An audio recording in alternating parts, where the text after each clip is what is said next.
ça change. Ne soyons plus complices de la mauvaise gestion de l'héritage congolais. Lèvons-nous pour écrire une nouvelle page d'histoire pour un Congo meilleur. Rejoignez-nous afin de promouvoir le développement de tous les Congolais. Ces objectifs ne peuvent être atteints que si le Congolais prend conscience du rôle qui est sien, celui de l'amélioration du social dans un système politique réellement démocratique au service de tous les Congolais. Avec un autre Congo est possible. Bienvenue.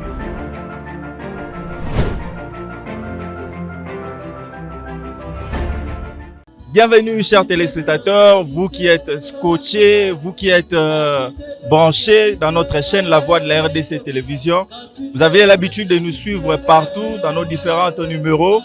Bienvenue, aujourd'hui nous sommes à l'hôpital du Camp Tchatchi, l'hôpital des officiers, les hôpitaux de militaires, où le chef de l'État est venu lancer la gratuité de la maternité, la gratuité de l'accouchement ici à l'hôpital militaire du Camp Tchatchi. Nous sommes ensemble pour quelques minutes pour vous donner l'intégralité de ce qui va se passer, l'intégralité de ce qui va se dire, de ce qui va couler de cette gratuité. Aujourd'hui, on n'y croyait pas. Aujourd'hui, cela n'était pas possible, mais aujourd'hui, nous avons cette volonté du chef de l'État de lancer cette gratuité de la maternité. Nous allons suivre ça ensemble avec vous pendant plus d'une heure. Nous attendons le chef de l'État jusqu'à son arrivée et vous aurez des différentes interviews, des différentes invités qui sont ici et nous allons suivre avec vous et je vais revenir juste après pour vous donner le compte rendu. À tout à l'heure.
technique de ce comité chargé de définir la politique nationale de la CSU et de garantir son efficacité.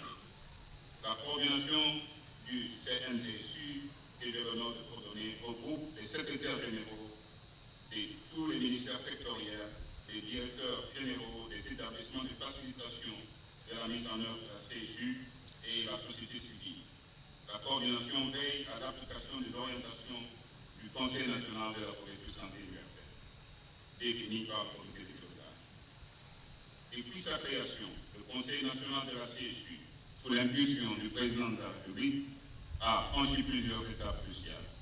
Adoption d'un plan stratégique de la couverture santé universelle jusqu'à l'horizon 2030, création du Conseil national de la couverture santé universelle, CNCSU, ainsi que nomination d'un coordonnateur du CNCSU, signature des décrets portant création, organisation et fonctionnement des établissements de facilitation de la mise en œuvre par le Premier ministre en avril 2022. Nomination des animateurs de ces établissements de facilitation en août 2022, allocation d'une ligne budgétaire dédiée à la CSU dans la loi budgétaire, enfin promulgation de l'ordonnance loi numéro 23 par 006 du 3 mars 2023, modifiant et complétant la loi numéro 18 par 035 du 13 décembre 2018 sur la CSU, intégrant largement le concept de la CSU dans la législation.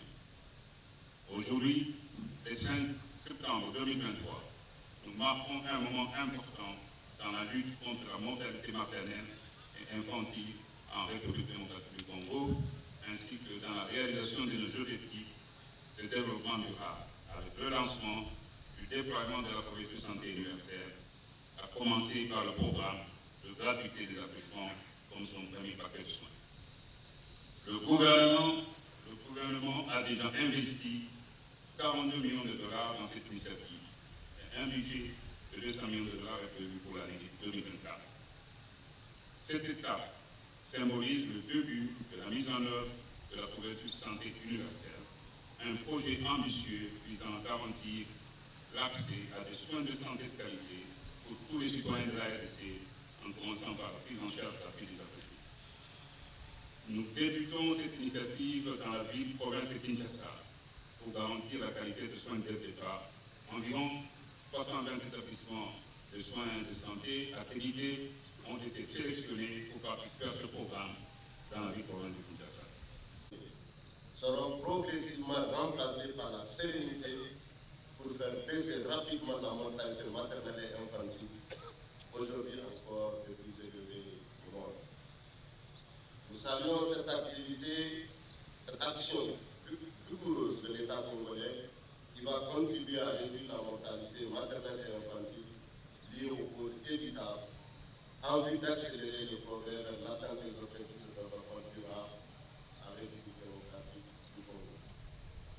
Excellence, Monsieur le Président de la République, chef de l'État, l'Organisation mondiale de la santé et l'ensemble des partenaires, aussi bien des agences du système des Nations Unies et des partenaires de la coopération multilatérale et bilatérale, les ONG internationales et nationales et les autres organisations de la société civile félicitent le gouvernement de la République démocratique du Congo pour les sacrifices consentis et réitèrent leur disponibilité à continuer de soutenir vos efforts dans ce noble combat de l'accès aux soins de santé de qualité à toutes les étapes de la vie. Avant de clore mon propos, Excellence, Monsieur le Président de la République, je voudrais lancer deux appels. Premièrement, à tout le personnel de santé, chers consoeurs, chers confrères, tout en saluant votre dévouement et votre engagement en faveur de l'accès à des soins de qualité, un défi est lancé. Celui de faire la démonstration de large succès de cette initiative pour permettre au gouvernement d'en tirer toutes les leçons dans la perspective de son extension rapide à tout le reste du pays. Un plaisir immense aussi de vous adresser ce message à l'occasion du lancement de la gratuité des accouchements en République démocratique du Congo, en commençant par la ville-province de Kinshasa. Ce premier paquet de soins de la couverture santé universelle concerne la prise en charge des femmes enceintes, les accouchements, les nouveau-nés jusqu'au 28e jour de leur existence, marquant ainsi le début effectif de la couverture santé universelle en République démocratique du Congo. Certains se demandent pourquoi nous avons choisi de commencer la CSU en mettant l'action sur le couple mère-enfant. En RDC, d'après les données récentes, la mortalité maternelle et infantile s'élève à plus de 480 décès maternels pour 100 000 naissances. C'est-à-dire chaque fois que 1000 femmes accouchent, 5 décès. Et nous avons pour 1000 naissances, 25 nouveau-nés décédés. Cette hypermortalité a donc été identifiée comme une priorité de santé publique.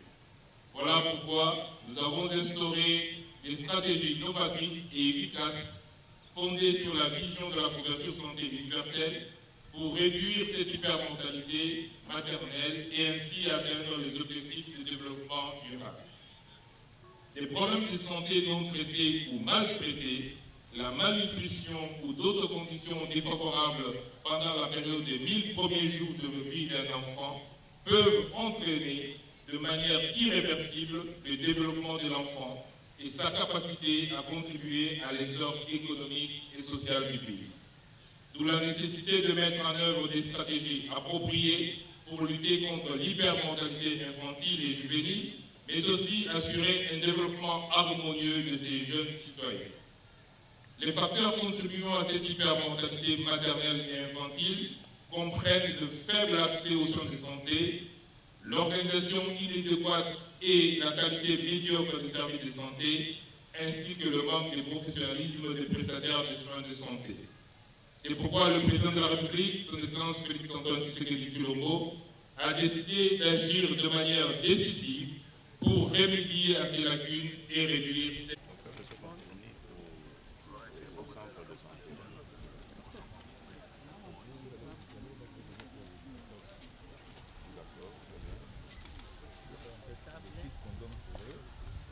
Donc ça c'est un échographe. L'évolution Du bébé, oui, donc en mettant le moniteur. Oui, je vois là. Ça c'est très bien. Ouais. Et on regarde ici, c'est ça avec l'écran. Oui. Et s'ils ont un ordinateur, ils peuvent aussi le brancher. Et chaque centre de santé recevra ceci. Oui, voilà. Infiniment merci, son excellence. Ici, c'est l'équipe de planification familiale. La milieu où il n'y a pas d'électricité. Alors comment on va faire fonctionner les échographes Ou à la charge ici, c'est l'équipe de planification familiale. Ça, c'est pour oui, parce qu'on a dit qu'il y a du planning familial qui est introduit aussi dans le programme. Donc on en fait dans le... Pendant que le chef de l'État procède à la remise des kits symboliques, nous invitons uniquement les personnes porteurs des badges carrés VIP à bien vouloir s'avancer pour le reste, accompagner le chef de l'État.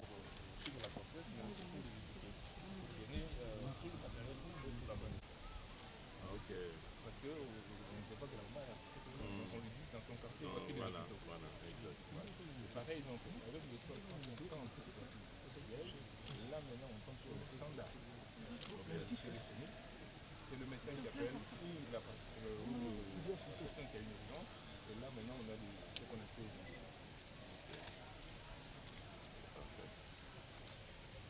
Pour un début, c'est très encourageant. Donc, maintenant, nous devons continuer. J'espère qu'avant la fin de l'année, on va atteindre ces... Oui, on a déjà fait ça. 13 provinces. C'est vrai qu'avant, on n'avait pas beaucoup de ça. C'est cela.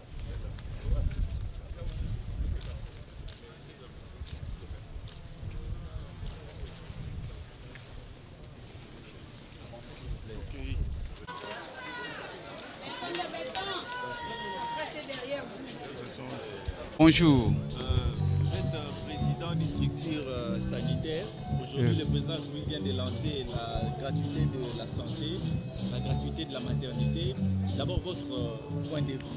Ce qu'il faut retenir, que tous les syndicats du secteur santé ici représentés, pour vivre cet événement historique, c'est pour l'intérêt de la nation, c'est pour l'intérêt de la communauté et c'est pour l'intérêt aussi de prestataires, comme a dit le chef de l'État. Vous le savez, nous sommes en train de défendre les droits de travailleurs, de professionnels administratifs de santé. Le chef de l'État vient d'annoncer un mot satisfaisant, espérant pour les agents de santé, tout en affirmant que lui et son gouvernement sont prêts pour faire l'essentiel pour améliorer les conditions sociales de travailleurs. Mais ce qu'il faut aussi retenir, que nous sommes en grève et nous attendons du gouvernement aujourd'hui une décision d'application, mettre en application les revendications des agents par rapport à la prime des risques, par rapport à la paie complémentaire et par rapport à tout ce qui est acte administratif. Est-ce que cette paie, cette gratuité va réussir? Oui, la gratuité va réussir, pourquoi pas? La gratuité va réussir, mais c'est la raison pour laquelle nous, comme syndicat, nous demandons au gouvernement en général, au chef de l'État en particulier, de motiver, de mettre en confiance les professionnels administratifs de santé pour la réussite effective de cette couverture santé universelle. Un événement fantastique qui est arrivé en RDC et que ça marque vraiment l'histoire. Pour la première fois, la santé des mères et des enfants et un peu plus tard celle de toute la population pourra être prise en charge d'une façon à diminuer la mortalité, à améliorer l'accès et surtout à éviter que les ménages tombent en ruine à cause des soins de santé. Je suis médecin et je sais ce que ça veut dire et je salue véritablement cet événement grandiose en RDC. Veuillez vous présenter, s'il vous plaît, madame. Docteur Nicole Mouteta, de la couverture de santé universelle. Merci, docteur. Docteur, vous avez une carte? Je suis très content parce que l'opérationnalisation des centrales nationales universelles, de la couverture santé universelle, ça s'est passé dans ma municipalité et je suis fier de ça. Mais aussi une façon que le chef de l'État est en train de concrétiser la promesse qu'il avait faite, notamment aux Congolais. Il avait dit il y aura d'abord premièrement la gratuité de l'enseignement. Après la gratuité de l'enseignement, il y aura la gratuité de la santé universelle. Et aujourd'hui, la gratuité de santé universelle est mise en place. Et dans son premier volet, premier paquet, il y aura d'abord la prise en charge, notamment des mamans qui mettent au monde, mais aussi les enfants. Parce que comme vous le savez, durant ce discours ici, le ministre de la Santé nationale, son Excellence Dr Kamba, a relevé notamment le taux de mortalité infantile, mais aussi le taux de mortalité des mères à la naissance est très élevé. Et ce qui a poussé certainement les gens qui coordonnent la couverture santé universelle d'agir directement à ce qui concerne notamment la maternité des nouveau-nés, mais aussi la femme qui met au monde parce que le taux était aussi très élevé ou la prévalence était très élevée. Donc nous sommes très ravis, nous sommes très contents. Cela va permettre aux différentes familles qui sont dans des moyens un peu dérisoires ou qui n'ont pas de moyens, certainement pour prendre en charge correctement leurs femmes qui mettent au monde, puissent avoir cette facilité. Et cela va impacter aussi dans leur budget. Au lieu que le budget qui était prévu pour la naissance ou la prise en charge de sa femme, mais ce budget peut les réallouer à d'autres activités. Et cela va améliorer les conditions de vie de leur famille. Donc pour vous dire que quand le chef de l'État dit que le social, c'est son cheval de bataille, il ne laisse pas seulement les mots, mais il est en train de poser les actes pour le montrer au sein de notre pays. Donc, une fois de plus, félicitations chef de l'État. Et nous sommes là, nous allons accompagner cette vision et vulgariser les actions du chef de l'État. Merci beaucoup. C'est déjà une concrétisation. Parce que moi, en tant que DG du Fonds de promotion de la santé, je suis une pièce où le Fonds de promotion de la santé est une pièce majeure dans la mise en œuvre de la gratuité des accouchements.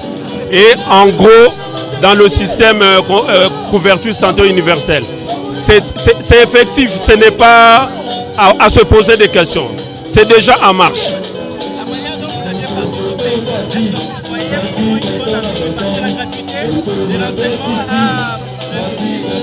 Est-ce que vous voyez la gratuité de la maternité réussir? Disons déjà, les deux, ce sont de droits constitutionnels. Ok? Le président de la République les a activés. Parlant de la gratuité de l'enseignement, c'est vrai que le démarrage était chancelant. Mais aujourd'hui, est-ce que ce n'est pas une effectivité? Je dis oui. Au-delà du fait que je sois DG du fonds de promotion, je suis un promoteur d'école. C'est effectif. Et concernant la gratuité des accouchements, nous sommes dans la mise en œuvre. Ok?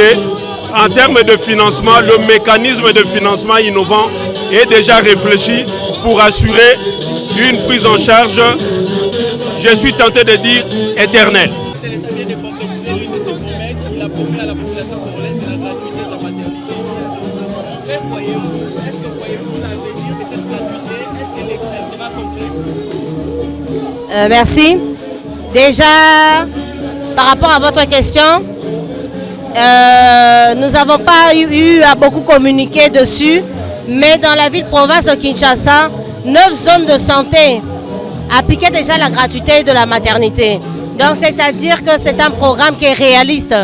Et vous venez de le voir aujourd'hui. Et c'est un programme cher au chef de l'État. Donc nous y croyons. Il vient de faire le lancement. Toutes les dispositions ont été prises au niveau national en collaboration avec la ville-province de Kinshasa. Comme nous avons été choisis comme ville pilote. Et par rapport à ça, 320 établissements ont été sélectionnés. Nous aurons le temps de médiatiser pour dire aux mamans exactement où aller. Parce que pour le moment, c'est 320 structures qui ont été sélectionnées. Donc, c'est-à-dire qu'il faut qu'il y ait une très bonne communication. Il faut que ça soit assez canalisé. Parce que demain, je suppose que toutes les mamans risquent d'être dans toutes les... Voilà, c'est-à-dire que c'est un programme lancé par le chef de l'État. Ça, c'est l'étape lancement. La matérialisation va être progressive. Donc, par rapport à ça, je tiens vraiment... En tant que mère, je sais comment ça va se passer. Donc, je me dis que si moi, je suis enceinte aujourd'hui et que je vois le chef de l'État faire le lancement, demain, moi, je suis dans l'un des hôpitaux. Donc, permettez-nous d'avoir ne fût-ce qu'une semaine de communication. On va vraiment accentuer sur la communication pour pouvoir dire quelles sont les 320 structures qui ont été choisies pour le moment. Et je tiens à préciser ici que c'est l'État qui prend en charge. C'est le président de la République, comme c'est un programme cher à lui, qui est occupé à donner une subvention au niveau des établissements de santé. Après l'étape lancement, quelle est l'étape qui suit? Après l'étape lancement, c'est pouvoir d'abord enregistrer. C'est ça, vous voyez qu'il y a un numéro qui a été communiqué, étoile 151 dièse. Les mamans doivent d'abord s'enregistrer. Après l'enregistrement, il y aura une communication sur les établissements qui ont été sélectionnés. Il y en a 320 pour le moment. Donc nous y allons de manière progressive. Donc j'aimerais vraiment que de ce côté, je connais très bien la population et moi-même je suis maman. Donc je sais que quand j'entends gratuité, je vais courir directement dans un hôpital. Mais aussi, il faudrait qu'on ait vraiment à beaucoup communiquer et vous allez voir que dans les jours à venir, que tant au niveau national, au niveau de la province, nous allons beaucoup communiquer pour pouvoir dire aux mamans exactement qu'est-ce qui est pris en charge. Cette gratuité concerne quoi exactement? Donc c'est-à-dire vraiment, là c'est le lancement, le go que le chef de l'État vient de donner et nous allons donner les prochaines étapes dans les prochains jours.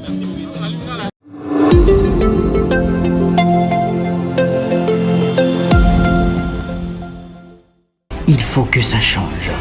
Ne soyons plus complices de la mauvaise gestion de l'héritage congolais. Lèvons-nous pour écrire une nouvelle page d'histoire pour un Congo meilleur. Rejoignez-nous afin de promouvoir le développement de tous les Congolais. Ces objectifs ne peuvent être atteints que si le Congolais prend conscience du rôle qui est sien, celui de l'amélioration du social dans un système politique réellement démocratique au service de tous les Congolais. Avec un autre Congo est possible. Bienvenue.